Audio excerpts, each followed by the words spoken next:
देश की राजनीति में आई बहुत बड़ी हलचल। जी हां साथियों, मैं बात कर रहा हूं उपराष्ट्रपति के इस्तीफे के बाद। उपराष्ट्रपति ने कल रात में अपने पद से रिजाइन दे दिया है, जिसके बाद देश की राजनीति में बड़ी ही एक हलचल हो चुकी है। तो उन्होंने रीजन क्या बताया है? तो रीजन बताया कि स्वास्थ्य कारणों की वजह से हम अपने पद से रिजाइन दे रहे हैं। इसके बाद देखिएगा, थोड़ा सा हम जानते हैं इनके बारे में कि क्या थे, किस तरह से इन्होंने अपने पद से रिजाइन दिया है और किसको रिजाइन दे सकते हैं। तो देखिएगा क्या रीजन था, तो स्वास्थ्य का रीजन हुआ करता था और इनके कार्यकाल यानी कि 2 साल पहले ही इन्होंने अपने पद से रिजाइन दे दिया है और अपना जो रिजाइन है वो राष्ट्रपति को सौंप दिया है। और राष्ट्रपति को रिजाइन जो दिया जाता है वो आर्टिकल नंबर 67 के ए से दिया जाता है। साथ ही साथ आपको बता देते हैं, ये देश के 14वें उपराष्ट्रपति हुआ करते थे और इन्होंने 21 जुलाई की रात में अपने पद से रिजाइन दे दिया है। और देखिएगा अभी संसद का क्या चल रहा है बेटा, सत्र चल रहा है और संसद का सत्र चल रहा है, तो सत्र के बीच में रिजाइन देने वाले देश के पहले उपराष्ट्रपति बनते हैं जगदीश धनखड़।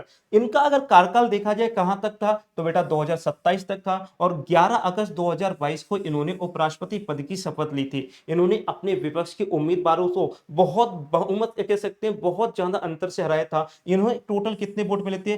528 और जो विपक्ष में थे मात्र इनको 182 वोट मिले थे। इसके बाद देखिएगा उपराष्ट्रपति के अगर हम पद की बात करते हैं, तो उपराष्ट्रपति के पद की बात करते हैं तो बेटा ध्यान रखिएगा, हमारे संविधान में इसका वर्णन जो किया गया है वो भाग नंबर 5 में किया गया है। आर्टिकल नंबर 63 से लेकर 69 तक का इसका वर्णन देखने को मिलता है। और देश का दूसरा सबसे बड़ा आपको याद रखना ये संवैधानिक पद होता है। तो देश का सबसे बड़ा जो संवैधानिक पद होता है वो राष्ट्रपति जी का होता है। साथ ही साथ उपराष्ट्रपति का कार्यकाल जो होता है वो 5 वर्ष का होता है। और उपराष्ट्रपति जो होते हैं वो राज्यसभा के सभापति के रूप में काम करते हैं। और ये किस आर्टिकल में बताया गया बेटा? आर्टिकल नंबर 64 में बताया गया है।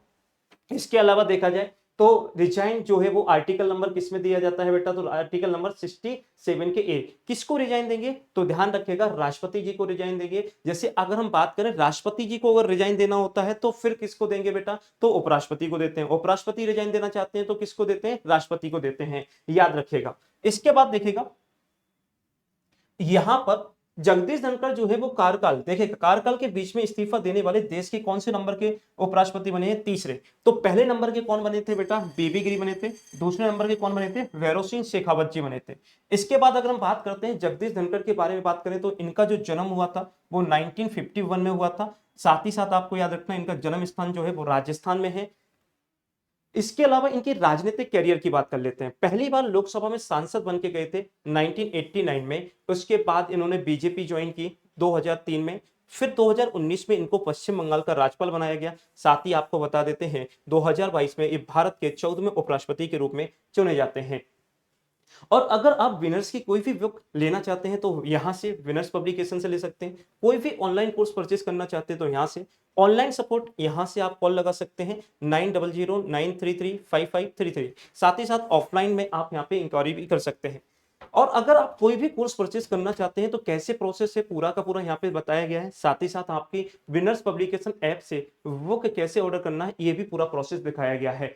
तो कैसी लगी आपको जानकारी? इसी प्रकार की जानकारी के लिए जुड़े रहें अपने विनर्स परिवार के साथ। धन्यवाद।